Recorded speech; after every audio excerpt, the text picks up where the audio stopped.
बिस्मिल्लाहिर्रहमानिर्रहीम।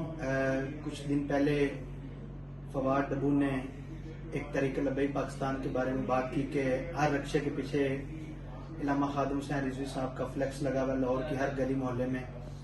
तो वो उसका कहना था कि 1,000 रुपया ये दे रहे हैं। तो सबसे पहले तो हम उसके खिलाफ कानूनी कार्रवाई करने जा रहे हैं, उसको लीगल नोटिस भेज रहे हैं।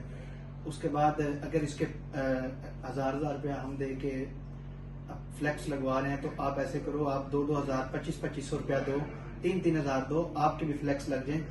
आप किस पार्टी के रुकन हो, आवाम को भी पता चले। कभी आप फौजिस्तान में चले जाते हो, कभी आप पीटीआई में चले जाते हो, कभी आप काफ लीग में चले जाते हो, कभी नून लीग में चले जाते हो।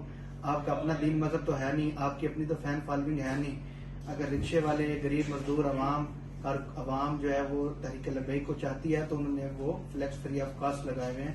तो लिहाजा ऐसी बातों से गुरेज करो। इंशाल्लाह हम 1-2 दिन में इसके खिलाफ कानूनी कार्रवाई जो है ना वो करेंगे और तमाम तर जो हमारे अपने रास्ते हैं उनको पूरी तरह लेके इसके खिलाफ चलेंगे ताकि इसको पता चले कि किसके खिलाफ किस वक्त और कैसे बात करनी है।